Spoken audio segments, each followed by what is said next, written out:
Red versus blue button is ridiculous, and I promise I have thought about it for longer than I probably should have, and the more I think about it, the more ridiculous it becomes. The setup is basically that everyone in the world has to privately vote by pressing either a red button or a blue button, and if more than half of people press the blue button, everyone survives. If less than half of people press the blue button, only the people who press the red button survive. So at first it sounds like one of those clever little philosophy traps, and whatever you choose says something disturbing about your soul. And to be fair, I understand why people get drawn into it, because it has that exact flavor of dilemma where it feels like you're choosing between selfishness and trust, or between saving yourself and saving everyone. But then you actually slow down for a second and look at what the buttons do, and the whole thing starts feeling less like a deep moral problem and more like someone asking if you want to jump into a wood chipper, because enough people jumping into the wood chipper might somehow save the people already jumping into it. The red button is literally just the safe option. If everybody presses red, everyone survives. There is no consequence, no punishment, no secret downside, no dramatic twist where red voters have to live with guilt forever. Everyone could press red, go home, make dinner, watch a bad movie, and the entire situation would be over. The only reason the blue button becomes relevant at all is because some people might press it. The blue button does not solve a problem that exists naturally. It creates a problem by being chosen, and then asks everyone else to help solve the problem it created. When you reword the dilemma, it becomes so obvious. Imagine someone says, the red drink is strawberry Fanta and the blue drink is deadly poison. But if more than half of people drink the poison, everyone gets an antidote. I'm not picking up the glowing blue death juice because a group of people online decided it was the morally brave thing to do. The correct answer is for everyone to drink the strawberry Fanta. That is literally the only option where the problem disappears. And I think that's what people miss when they say that pressing the red button is selfish. Red is only selfish if you assume blue voters are inevitable and deserve to be rescued from their own choice. But if we are asking what the right button is in principle, red is obviously the one that creates no danger. Blue is the danger. Blue is the person climbing into the crusher while yelling that everyone outside the crusher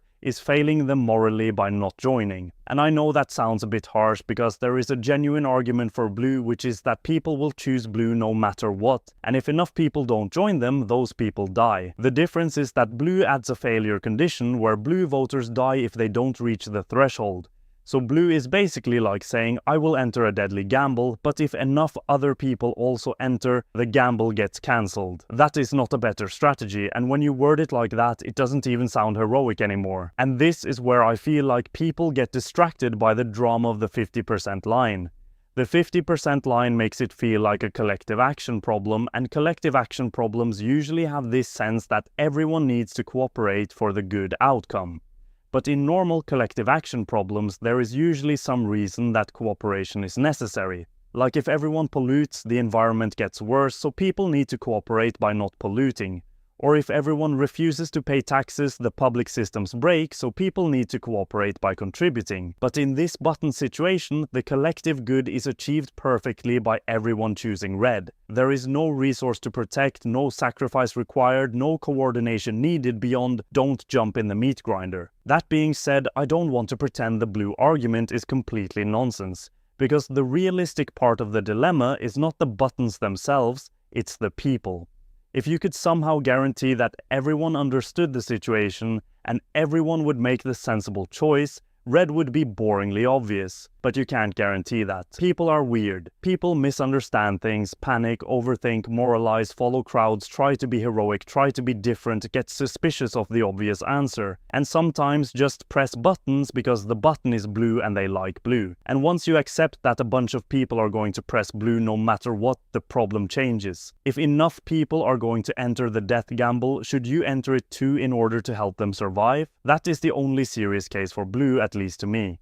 Not that blue is a good button on its own, it isn't. The case for blue is basically some people are already trapped by their own decision and maybe I should risk myself to save them. The only reason blue looks cooperative is because blue voters create a group that needs saving. If you zoom out, the best world is everyone choosing red. The second best world is enough people choosing blue that no one dies. The worst world is not enough people choosing blue, so blue introduces the worst world as a possibility. That is why I can't take the moral superiority of blue seriously. Blue looks generous because it includes everyone in the good outcome if it succeeds. Red looks selfish because it protects the person pressing it regardless of what others do. But when you look at the actual outcomes, red is not selfish in the world where everyone picks it. Blue only looks selfless because it risks the self, and we tend to associate risk with virtue. If I run into a burning building to save a child, that risk is meaningful because there is a child in danger who needs rescuing. If I run into a burning building because I think it would be morally impressive if enough people joined me, I am not a hero, I am a nightmare for the fire department. Risk has to be attached to a real benefit. If someone is in danger through no fault of their own, I feel a stronger obligation to help. But if an adult looks at a sign saying "Do not enter the death machine" and enters the death machine because they believe enough people entering the death machine will make the death machine safe, my responsibility changes. I don't know how to squeeze it in, but there is definitely something to say about cave diving here. Anyways, I would press red, and afterward, if blue voters died, I would feel horrible, but I would not think I killed them. Pressing red might feel less beautiful than a grand act of collective trust, but there's beauty in not making life harder than it has to be, and it doesn't need to be beautiful at all. I can just look at the blue button and think that pressing it would be stupid.